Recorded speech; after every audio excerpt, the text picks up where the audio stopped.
Buenas tardes, buena tarde, good afternoon. Me gustaría empezar esta charla, esta cápsula de traducción, con una afirmación contundente. Nuestra invitada de hoy, la catedrática África Vidal Claramonte, es hoy por hoy una de las madres simbólicas nacionales e internacionales en el campo de los estudios de traducción e ideología. Su concepción antiesencialista, abierta, no neutral, feminista y postpositivista de la traducción ha creado escuela. Todas hemos bebido de sus textos y reflexiones. Su afirmación "traducir lo es todo", del maravilloso libro La traducción y los espacios, viajes, mapas, fronteras del 2012, resume una manera de leer la vida y la traducción en la línea de autores consagrados como Jacques Derrida, Susan Basnet, John Bastien, Edward Gensler o María Timoshko, por decir algunos nombres. En suma, Vidal pertenece a un núcleo de ideólogas e ideólogos visionarios en los estudios de traducción y las humanidades y la cultura en general. Como verán a continuación, su currículum, que resumiré muchísimo, es largo e interesantísimo y siempre tiene como punto de partida la traducción. África Vidal Claramonte es catedrática de traducción e interpretación en la Universidad de Salamanca desde 1998 e investigadora responsable del grupo de investigación GIR, Traducción, Ideología, Culturas. En el marco del grupo ha liderado una veintena de proyectos de investigación financiados competitivos y ha dirigido más de 25 tesis. Ha publicado más de 25 libros y más de 100 artículos y capítulos de libro, así como editado 15 monografías sobre traducción en relación con los estudios de género, el arte contemporáneo, el activismo y las migraciones. Entre sus libros, muchos libros, destacan Traducción, para nombrar algunos, Traducción, Manipulación, Desconstrucción, El futuro de la traducción, En los límites de la traducción, Traducir entre culturas, Traducción y asimetría, La traducción y las historias, Traducción y literatura translingüe, Translation and Contemporary Art, Translating Borrowed Tongues y el último, acabado de salir del horno, Translation and Repetition. África Vidal Claramonte es traductora freelance en los campos de la filosofía, el ensayo, la literatura y el arte contemporáneo, con un centenar de traducciones publicadas. Tiene en su haber varios premios extraordinarios y de investigación, y podría seguir y seguir. Como pueden ver, África Vidal Claramonte es una autoridad en los estudios de traducción contemporáneos. Tenerla hoy aquí es realmente un verdadero placer. Así es que le damos nuestra más devota bienvenida, porque siempre es un placer leerla y escucharla, por entusiasta, rigurosa, generosa y apasionada. Gracias, África, por acompañarnos hoy en esta cápsula de traducción. Y empecemos, pues, por una pregunta fundamentalmente básica. ¿Cómo llegó usted a la traducción y quiénes fueron y son sus padres y madres simbólicas?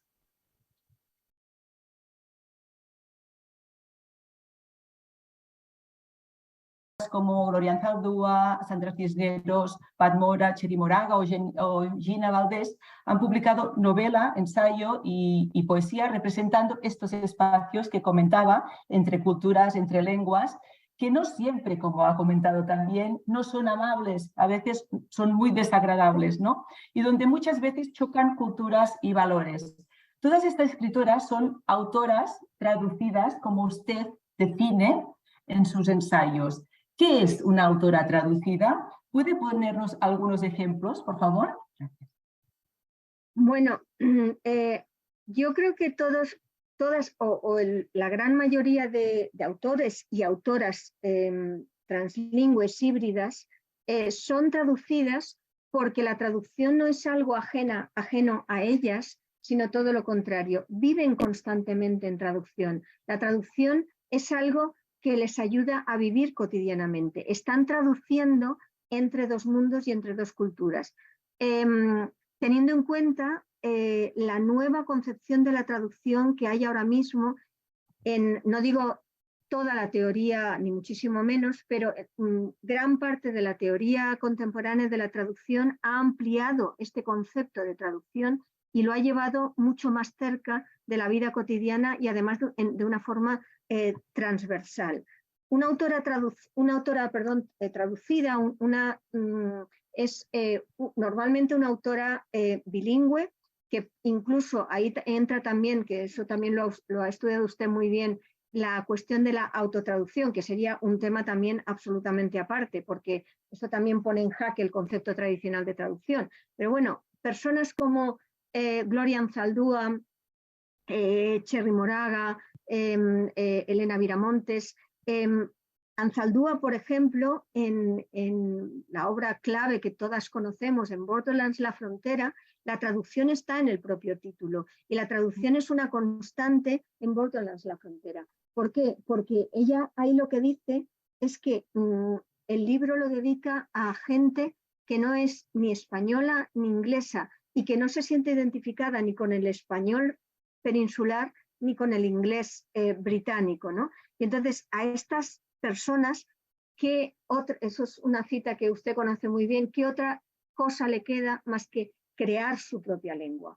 Entonces, el hecho de estar traduciendo continuamente en la vida, en valores culturales, en valores éticos, estar pasando de un sistema de valores a otro, estar traduciendo en ese sentido amplio de la palabra, hace que ella se plantee la lengua como un instrumento político. Esa lengua híbrida que mezcla dos cosas, ella dice, es que quiero ser simultáneamente las dos cosas, no quiero renunciar a nada. Y por eso en ese libro, que es una maravilla, ella habla, como usted bien sabe, de terrorismo lingüístico.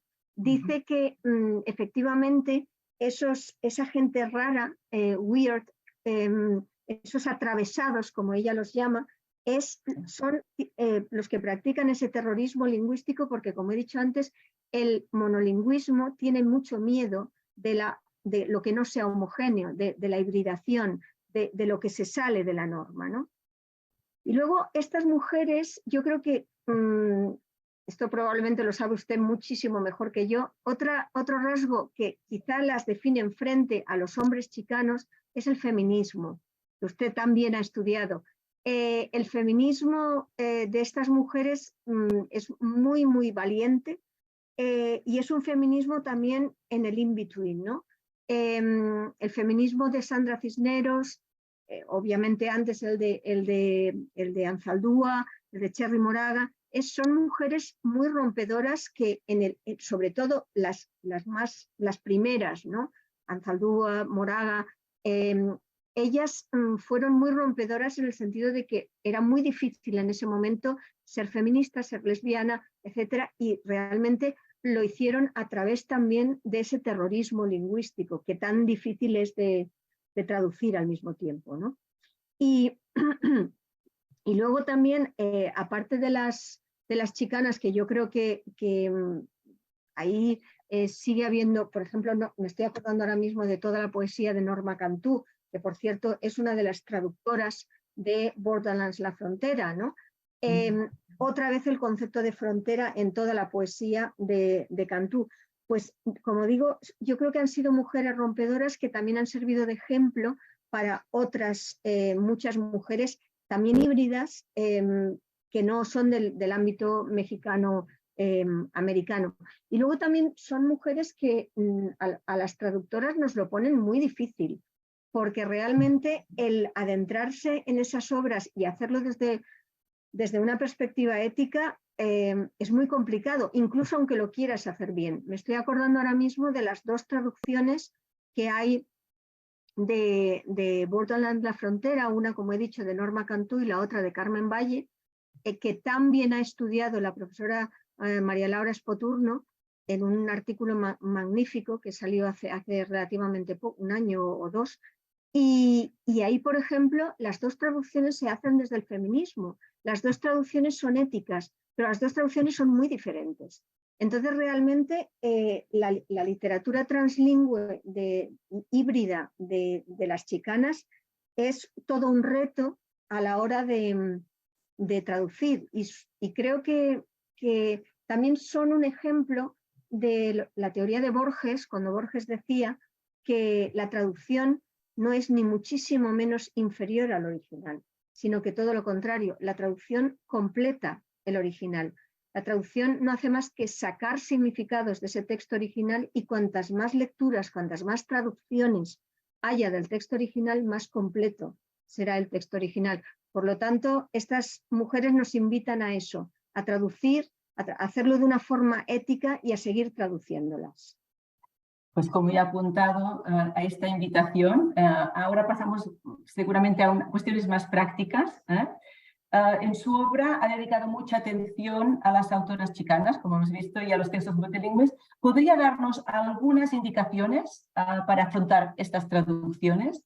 ¿Y cómo podemos traducir textos traducidos, ¿no? Teniendo en cuenta lo que ha comentado, que todos los textos son traducidos ya desde su inicio, por decirlo a lo derridiano o a lo Vidal. Bueno, yo no soy quien para decir cómo se hace una traducción, ni muchísimo menos. Cuando doy clase de traducción literaria, yo siempre les digo a mis alumnos que lo que tienen que pensar sobre todo es qué no haríamos a la hora de traducir, por ejemplo, a Sandra Cisneros. ¿Qué es lo que no se debe hacer a la hora de traducir a Sandra Cisneros? Pues está muy claro, no se debe traducirla como se ha hecho a un español peninsular, por ejemplo. O sea que hay que pensar primero qué no debo hacer. Un ejemplo podría ser, desde luego habría que analizar primero las traducciones ya publicadas. En el caso de Sandra Cisneros, por ejemplo, están las traducciones, por ejemplo, en La casa en Mango Street hay dos traducciones, la de Elena Poniatowska y la de Enrique de Eriz, que son radicalmente diferentes.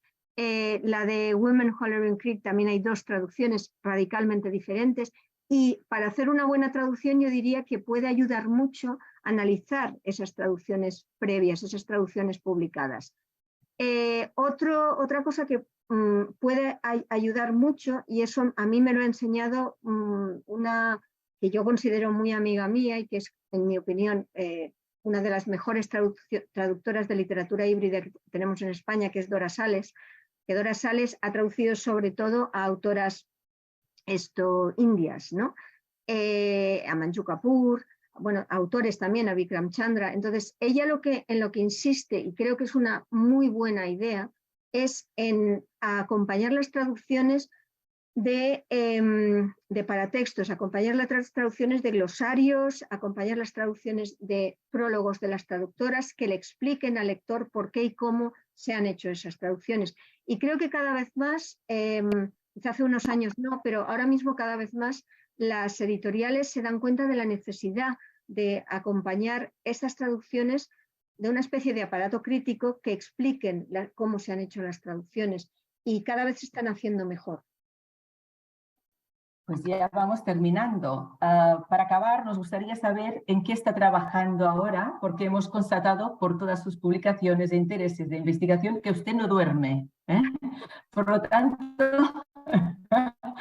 ¿en qué temas relacionados con la traducción tiene puesta su pasión investigadora en este momento? Y también, si puede ser, nos podría desvelar un poco el contenido de su último libro, que creo que también sería interesante. Por lo tanto, actual y futuro.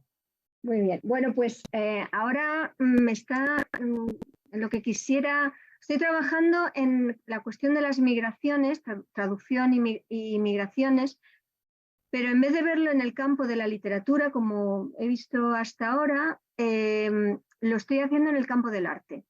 Entonces, estoy investigando sobre muchos, que yo no lo sabía, pero muchos artistas, mujeres y hombres contemporáneos que son artistas, no son traductores, no son teóricos de la traducción, son artistas, pero dentro del campo del arte, ellos utilizan la palabra traducción explícitamente para referirse a todo el tema de las migraciones, de los refugiados. Me estoy acordando, por ejemplo, de Emily Jazir, de Nicolas Larsen, de Antoni Muntadas, que es uno de los más conocidos. Hay muchos, como digo, artistas que se están implicando en el tema de la traducción porque están entendiendo la traducción como la entienden, por ejemplo, Sherry Simon o Loredana Polecci, la traducción como traslatio, la traducción como traslación, como trasladar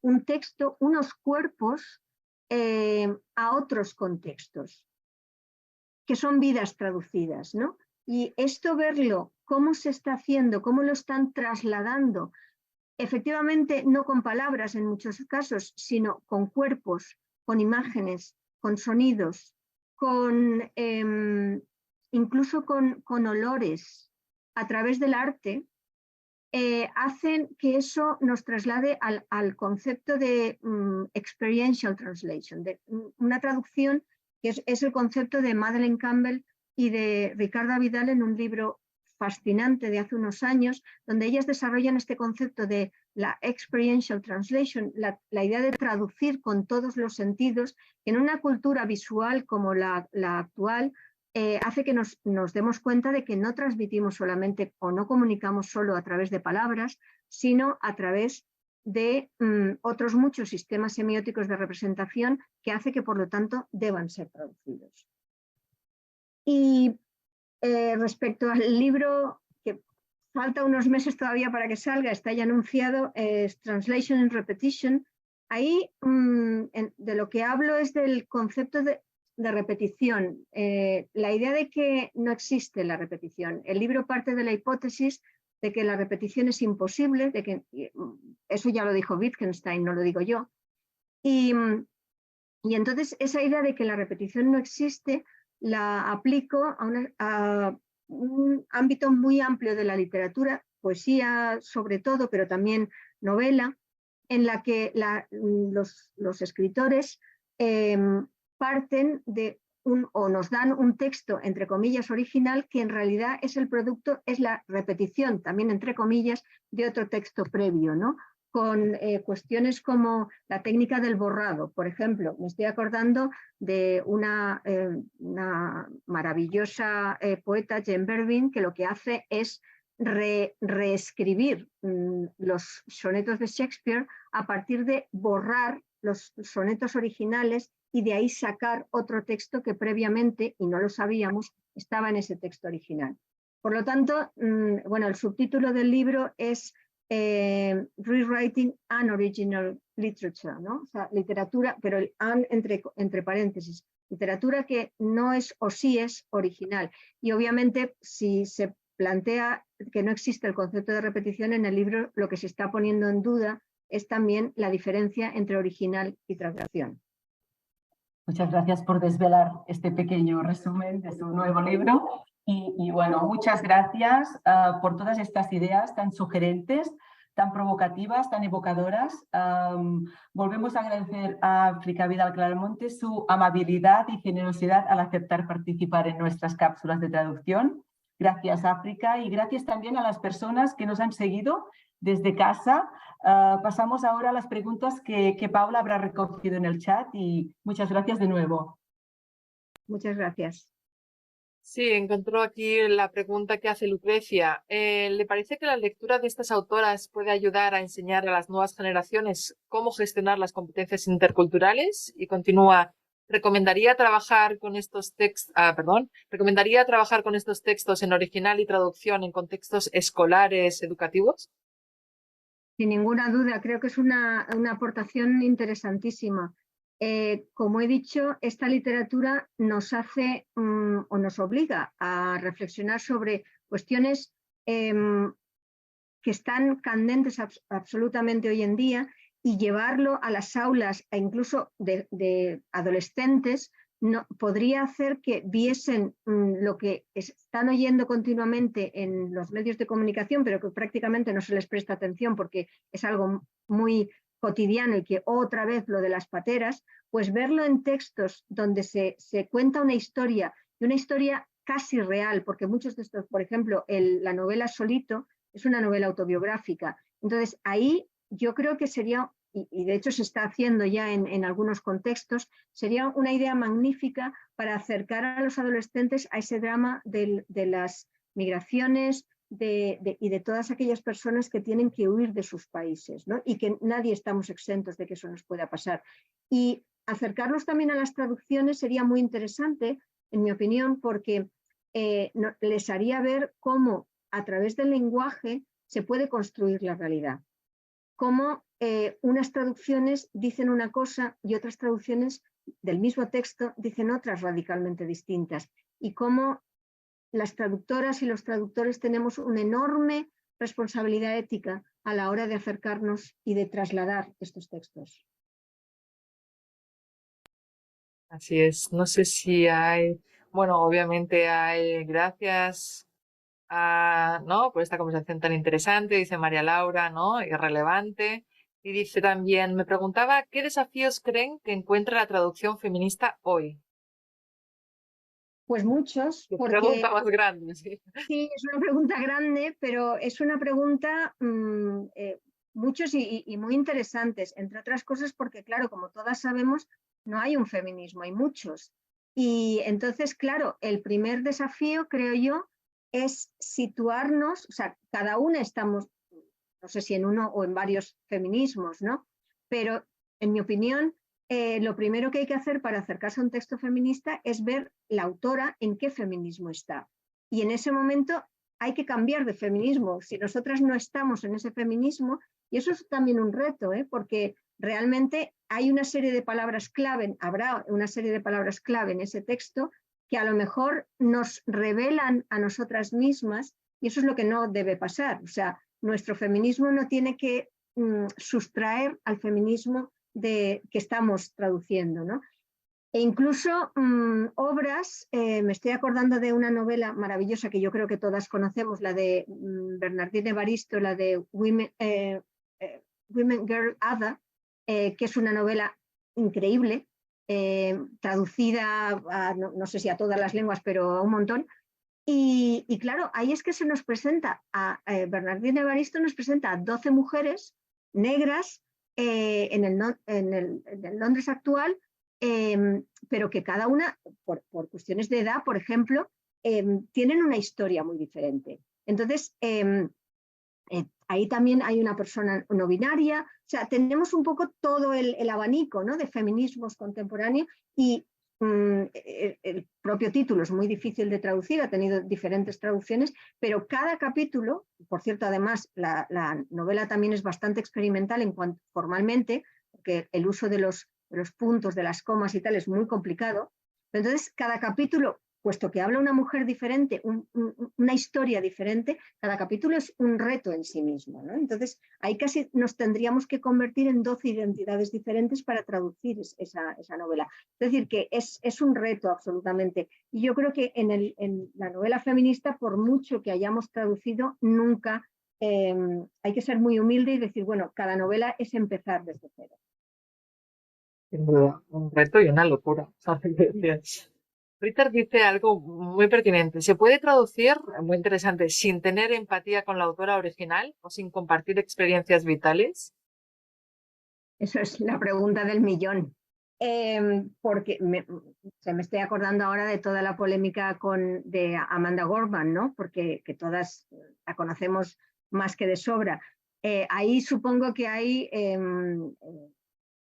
respuestas para todos los gustos. Yo, una vez, cuando la polémica de Amanda Gorman, estaba en un congreso online en ese momento, y Susan Basnet le hicieron más o menos esta pregunta y contestó, ella es feminista, o sea, no se le puede, no es sospechosa de nada, y en cambio contestó que si una mujer, a una mujer no la puede traducir un varón, tenemos un problema, ¿no? Puso también el ejemplo de autoras feministas a las que ha traducido, por ejemplo, traductores gay, como en el caso de Clarice Lispector, creo que ella mencionaba. Es que es muy complicado. Hay un artículo que yo siempre, porque esta polémica siempre sale en las clases, ¿no? Y hay un artículo muy bonito de Susan Saraeva, que creo que está en la revista Translation Studies, en el que ella plantea esta cuestión. Ella es traductora del árabe al inglés y plantea un ejemplo muy concreto, que es el de un texto sobre la maternidad, pero la maternidad de una mujer que ha dado a luz, que no ha dado a luz en un hospital, sino en casa. Entonces, ella empieza a preguntar, ¿ese texto lo puede traducir un varón o lo puede traducir una mujer que nunca ha dado a luz o una mujer que no quiere hijos o una mujer que, etcétera, etcétera, ¿no? Entonces, bueno, mi respuesta es que sí. Mi respuesta es que creo que una traductora, un traductor, aunque no tenga empatía con el texto, puede y debe traducir un texto, ¿no? A mí me ha ocurrido, no en textos de estas características, me estoy acordando de un texto de hace unos años, un texto de arte contemporáneo, que no me gustaba nada, ni el texto ni la obra, pero había que traducirlo. Y quizá con más cuidado que si te gusta el texto, porque también podríamos preguntarnos si el traductor, que siempre manipula, ahí en la teoría de Hermans es obvia, ¿no? O sea, siempre no que queramos manipular el texto, sino que somos personas humanas y el texto pasa a través de nosotras. Pero claro, la pregunta también es, ¿y si nos gusta mucho un texto, si nos gusta mucho una autora, no vamos quizá también a manipular? O sea, mi respuesta es que sí, que debemos hacerlo, pero entiendo que haya otras respuestas a esa pregunta. Sin duda, es difícil, pero bueno, al mismo tiempo sí, sin duda. No sé si me es más difícil, ¿no? Pensar en que es más difícil si traducir a alguien con el que estás más, te sientes más afín, sientes Claro, más empatía, que lo contrario, que lo puedes hacer de una manera más aséptica, ¿no? Pero bueno, exacto. espera, que yo me enrollo enseguida con estas cosas. Gora también quería decir, aparte de agradecerte por esta charla interesantísima, dice, a mí me interesa mucho el tema de la recuperación de textos de autoras perdidos, perdón, olvidados, censurados, y comenta o pregunta, ¿cómo nos enfrentamos a textos no tan contemporáneos, olvidados a la hora de traducir, aparte del uso del paratexto? Claro, efectivamente. Sí, pues yo creo que nos enfrentamos igual igual entre comillas, que a otro texto, es decir, desde el respeto y desde la ética, pero evidentemente tienen sus características muy diferentes. Por ejemplo, en un texto contemporáneo muy conocido, sobre todo si es un texto de un autor canónico, es bastante fácil encontrar traducciones ya publicadas que nos pueden ayudar o incluso entorpecer, pero da igual, también ayudan a nuestras decisiones, ¿no? En un texto de autoras y autores perdidos, olvidados, efectivamente estamos mucho más solas, ¿no? Pero al mismo tiempo el reto también es más bonito en el sentido de que somos nosotras quienes podemos sacar a la luz y sacar a la luz bien todas esos matices pues, o evitar esas censuras que han sufrido previamente, ¿no? Eso la profesora Pilar Godayol, que se dedica a la censura, lo sabe muchísimo, muchísimo mejor que yo. O incluso también me estoy acordando de autoras, me estoy acordando ahora, por ejemplo, de la última traducción que se ha hecho de los poemas de Emily Dickinson, que los han traducido dos traductoras y han sacado a la luz en esa traducción, en una editorial pequeñita que se llama Sabina Editorial, pues han sacado a la luz, o sea, una autora que ya conocida, ya traducida, en teoría no olvidada, pero resulta que sí había sido olvidada porque no se había traducido realmente lo que se tenía que traducir. Y, por ejemplo, en la misma línea, la autora que he comentado antes, Jane Bervin, ha sacado también de Emily Dickinson los envelope poems, pero los envelope poems de nuevo en esa línea de lo olvidado, porque los envelope poems son, como ustedes saben, poemas que ella escribía sobre envelopes, ¿no? sobre sobres, valga la redundancia. Y además doblaba cada sobre y las letras eran diferentes en función de la persona a la que iba dirigido ese poema escrito en ese sobre, ¿no? Bueno, pues normalmente los editores esos poemas los habían publicado en una esto normal, entre comillas, ¿no? O sea, eso era una barbaridad porque el sobre, la forma, el poema visual comunicaba muchísimo. Bueno, pues eso también se ha hecho ahora. Entonces, en realidad es una autora muy conocida, pero que se ha tenido que recuperar desde una óptica feminista que antes no se tenía, ¿no? Y en ese sentido, la recuperación a través de la traducción de autores perdidos, olvidados, es una enorme responsabilidad ética para el traductor y un enorme reto también, pero yo creo que también quizá da incluso más satisfacción que a lo mejor traducir a un autor mucho más conocido. Bien, pues creo que hasta aquí hemos llegado, más que nada porque se nos echa el tiempo encima. Muchísimas gracias. Muchísimas gracias, Pilar. Muchísimas gracias, África. Podríamos estar aquí, yo creo que por horas. Pero vaya, creo que hemos tratado bastantes temas bastante interesantes. Y también muchas gracias a todos y a todas que habéis estado allá, que no somos pocos hoy, que nos habéis acompañado. Recordad lo de la insignia si os interesa. Y también os quería recordar, antes de marchar, que el próximo día 19 de abril, a la misma hora que hoy, a las 6:30, estaremos con Carmen Bestué, la entrevistará la compañera Nuria Camps, y hablarán en esta ocasión sobre la traducción jurídica, el estado de la cuestión. ¿De acuerdo? Bueno, van diciendo por ahí, estaréis viendo, leyendo en el chat. Muchísimas gracias por todo, ha sido emocionante, ¿no? Sin duda. Pero aquí cortamos. Muchísimas gracias y hasta la próxima. Gracias. Gracias.